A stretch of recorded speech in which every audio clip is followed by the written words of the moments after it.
Steve Savant. Well, welcome everyone. I'm Steve Savant. We're broadcasting live from the heart of Phoenix, Arizona on KXXT Family Values Radio. I also want to welcome our online audience on YouTube, Facebook, Instagram, Twitter, and LinkedIn. And I want to give a big shout out to Beyond Fear to Freedom, one of the best Christ-centered fellowships that provide a safe and loving community for women in recovery. Just check out their website at beyondfeartofreedom.org. And if you're not doing anything Friday night, I highly recommend that you go out to their site, get the address, times, and everything for their Friday night meeting, where food and fellowship from 5:30 to 6:15. Childcare is provided, and 2 great meetings for men and women. I mean, it's awesome. Just head out there.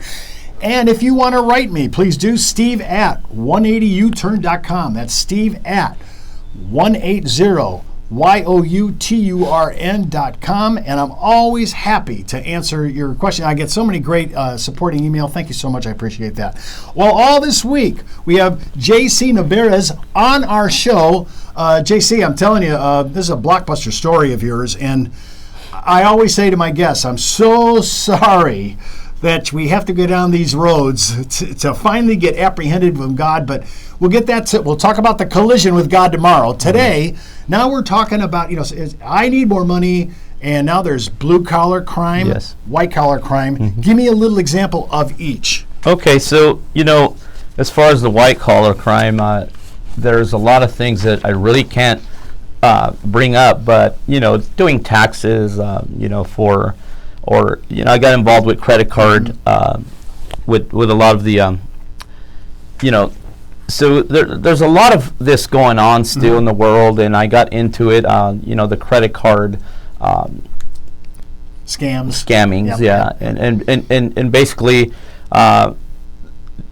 income tax, mm-hmm, fraud, things like that. A lot of that stuff, I was involved with people, mm-hmm, who were doing it, mm-hmm, and I hesitate talking about it, but I'm good now, so none of this will ever come back. But back in during those times, they would wash bills and make new bills and things like that, and they would use them. In casinos, they would use them everywhere. So I started getting into a lot of that. Hey, this is now your big time federal this felon. This is in my 20s, and I'm almost 50 now. So this is a long time ago. Okay. Mm-hmm. And then I started getting into, other things such as, back then I quit my job and I said, well, I'm going to have to make money somehow. So I pulled out my 401k from my first company that I worked for, and I worked for them for close to 11 years. I pulled out my 401k, and I started to spend that. I pulled out my retirements from Intel also when I quit, and that was a good chunk. So I lived off this money for about 2-3 years. Now, during that time, I thought that I was investing. The problem is I got back into meth. Mm-hmm. Okay, I went to a party, I got it back into meth, and here we go again. And now, mm-hmm, I'm trying to be a drug dealer. Mm-hmm. I'm trying to buy, amounts and trying to do my thing, and I wasn't a drug dealer. Mm-hmm. I couldn't be a drug dealer. I would use it all, mm-hmm, and I would share it with everybody. So I couldn't be a good drug dealer. but then other things came up into the picture. See, I was born in Mexico, mm-hmm, so there's times I would travel to Mexico and I would visit my parents when my parents were retired. They live in Mexico, mm-hmm, now. My dad did good for himself, and he's nicely retired. And I would meet people down there, and now, and now I'm meeting people that are involved, mm-hmm, in we'll say mm-hmm, the cartel, and they're really involved. And now they're like, oh, this guy's a smart guy. He knows what he's doing, and they try to they try to recruit me into doing some things. There was some human smuggling involved. There was some, back then when you would manufacture, mm-hmm, the stuff, there's chemicals that you would use, and they would use me for that thing, that kind of thing. And I was involved with these guys through arms, and it was just bad. Okay, mm-hmm, I don't want to get too deep into it, sure, but when I started seeing people die, when I started to see people murder, and when I started to lose close friends, I started to panic. And now I'm heavily using meth, so, mm-hmm, we get paranoid. Right. I mean, it's a paranoia, and now you're thinking, oh no, my family's in danger. I can't be around my kids. I can't be around my family. So now I'm not living close to home. I take off from from my own house that I owned, and I'm not living there. I'm living out, in hotels and motels and everywhere else except my home, because I don't want to be around my family. I don't want to associate them with any of this stuff, because I'm getting paranoid, So that continues for years, for 2-3 years. I do see my kids once in a while. They're in high school now, but I didn't see them enough, And I would try to separate myself so that there wouldn't be any danger within their lives. Now, no incarceration yet? No incarceration yet. This is a highly charged story, and that you haven't got caught yet just emboldens you the more. Oh, right? God! I mean, I had a girlfriend at the time, and we were at the border one day. We were in El Paso, because I used to go through El Paso and Juarez. I mean, if you've been to Juarez and Tijuana, you know what's down there. And I'd take trips down there, and we'd cross over, and we do stuff. And one day we got pulled over at the border, and we were loaded with stuff. And for some reason, they actually brought a dog, and I said, "We're doomed. I'm done." And they just let us go. So I thought I was invincible. I thought that I could continue this life, and I was never going to get caught. This was a good life for me. At the same time, I'm not. I'm spending all my money, my retirement money, and it's running out, and also my savings, and I didn't realize I wasn't making any money anywhere. I was doing all this stuff, but I wasn't making any money. So now I'm starting to panic, and what am I going to do? So I start getting into, heavier stuff, and it just starts to get worse. And then I started, and during this time now, I started to remember one thing, and this one thing that I promised that I was going to find out who hit my brother, who killed my brother. And it just, for some reason, it consumed me, consumed my mind, and that was going to be my goal for like the next 5 years or whatever, until I found that person. And man, I started to go look at police reports. I got the death report, the death certificate, and I was trying to find names of the person who ran over my brother. They told me it was a young woman. They told me that she was 18 years old, and that she was actually high on marijuana or whatever. So I wanted to find her, and I wanted to, and at the time, because I was crazy, I was nowhere mentally, sane. I wanted to hurt her. I really did. I was sick. So, I started to, the police report I couldn't get. They wouldn't give me the police report. They said it was purged. My parents would not talk about it. My family would not talk about it. They wouldn't tell me. So I said, "Oh, I'm gonna do this on my own. I'm gonna find out." And I never really got close, but I had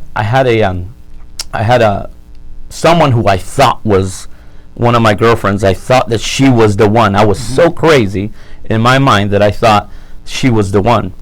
And I said, "I'm going to test this, and I'm going to make sure that this isn't the one." So I took her out to the desert, and I put her on the ground, and I picked up a rock, and I was going to smash her in the head. And I said, if she doesn't say anything, then it's not her. But if she confesses, then I know it's going to be her. And I was, in my mind, I was going to do this to her.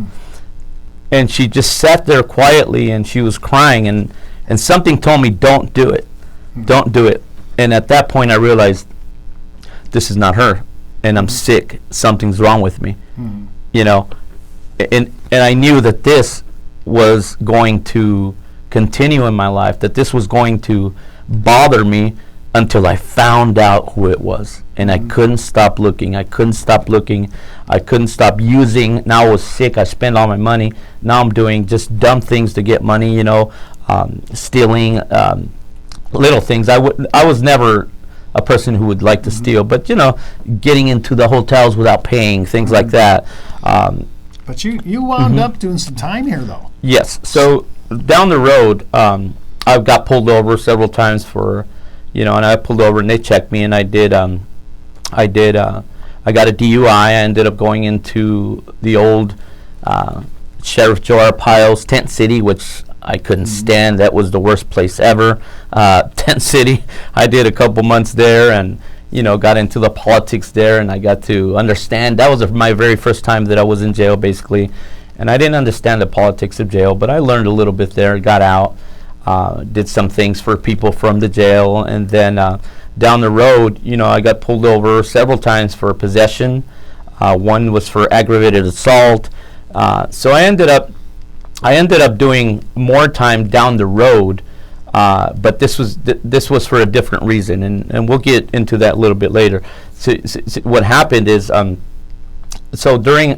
so as you know, I'm a permanent resident. I'm not a U.S. citizen at the time, right? I'm not a U.S. citizen. So when the Obama era came in, and if anybody who has crime, who has, drug use or anything like that, you can send them into ICE and basically try to see if you can deport them. And I never thought about that. I mean, I never knew about that. So that's what's going to come soon is ICE is going to be after me. And I'm sure that they know about a lot of the stuff that I'm doing because the FBI was also involved in some of the stuff I was doing. Yeah, well, you cross the line on the federal scene, everybody's all over this, and whatever we think we're getting away with may not be as much as we think. When we come back, we're going to continue JC's awesome story right after the break. We're still on 3, right? We're on 3, the second part, but we got to close out the bad boy. Okay. This 10 minutes. Got it. Yeah, that's what I was. Okay. But you don't have to travel it alone. Every Friday night, like-minded women gather together Okay. to share a meal and their stories, how they broke the destructive cycles in their lives by the power of God. And So oh yeah. So a year now in May. Yeah. So the important part that I really want people to So the important part that I really want people to hear is the part where my heart stopped. So I'm going to get to that in a little bit so that it's in there, because that's when I really, really understood that I was going to lose my life. That was it.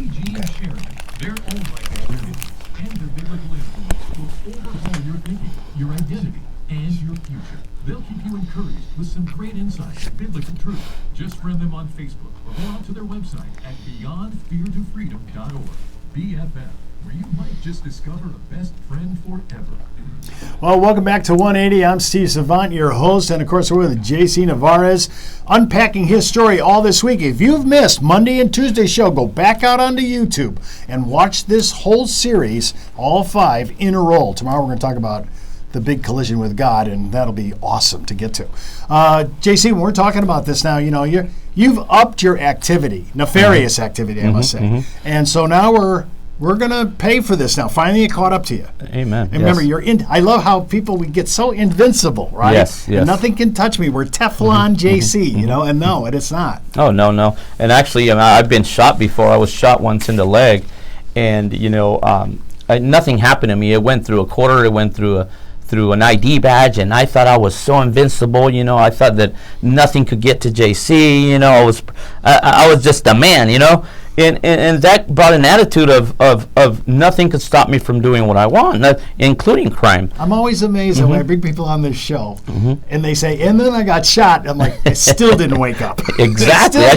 I should have learned from that, right? You should have learned from that. So right. Either way, I kept on my activity. I got involved in my 30s with a young lady who was involved in federal stuff, and the FBI was actually, looking into her case because they had a murder case within her family.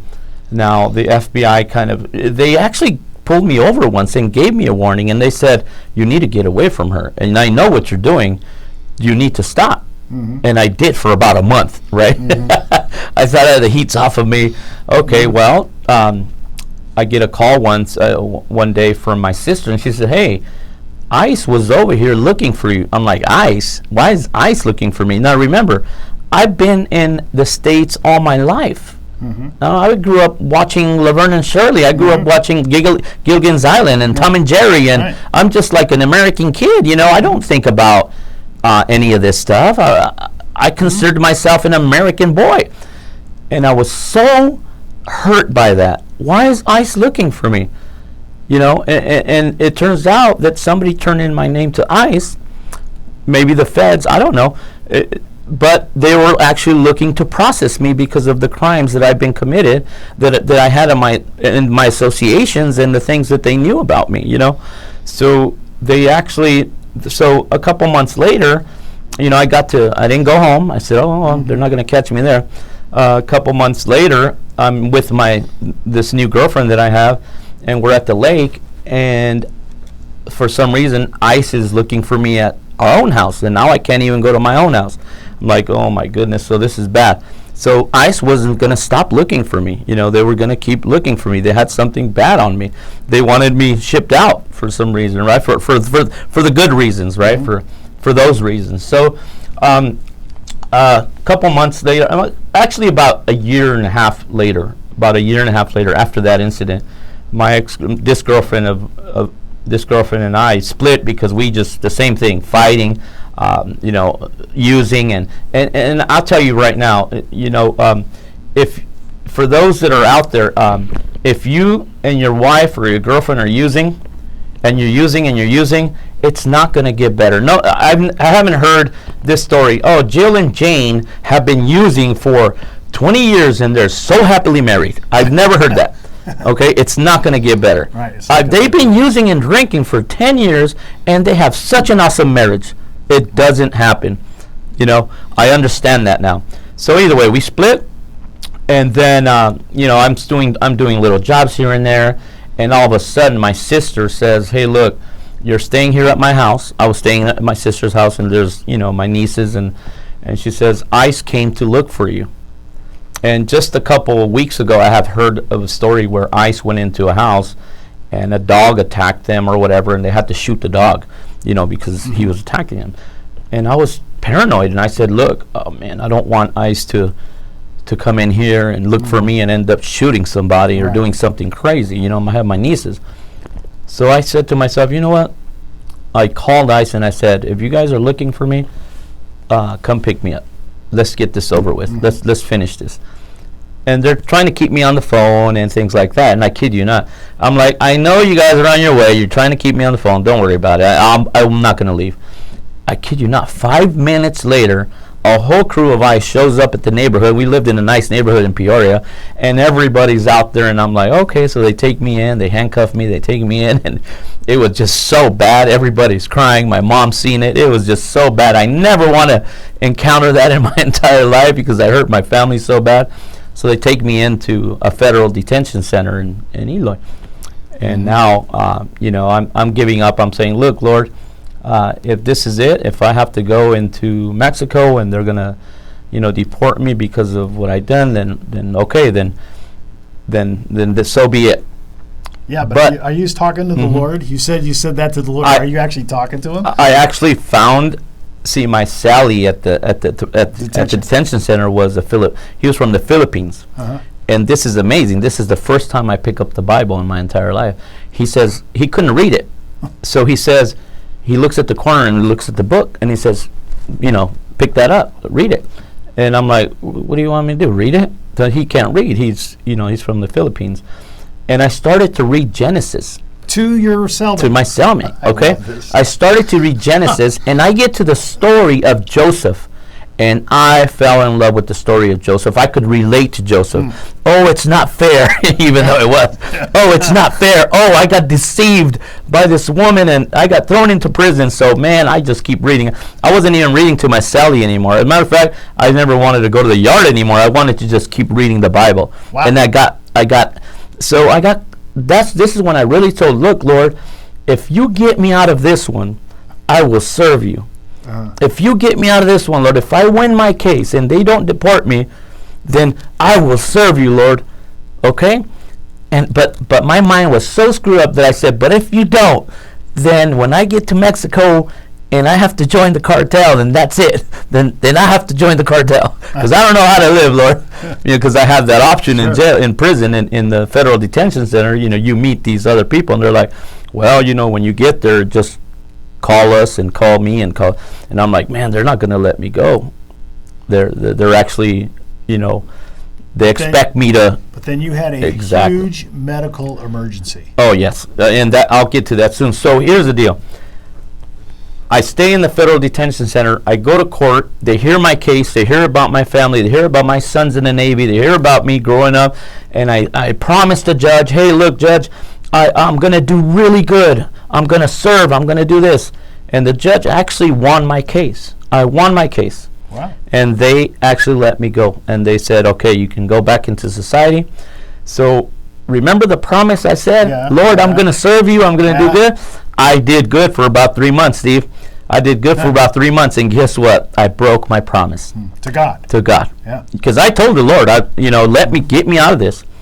But this is the next part. This is where it really got scary for me. I'm working I did a little, telemarketing place, and I'm actually trying to do bad stuff, if you work at telemarketers, you have access to a lot of stuff, right? The phone numbers and things like that. So I was doing bad. I started using again. And right in the middle of the telemarketing floor, boom, I fall to the ground. I felt dizzy. And it felt weird, and my body started to get hot, and boom, I fell to the ground. Okay?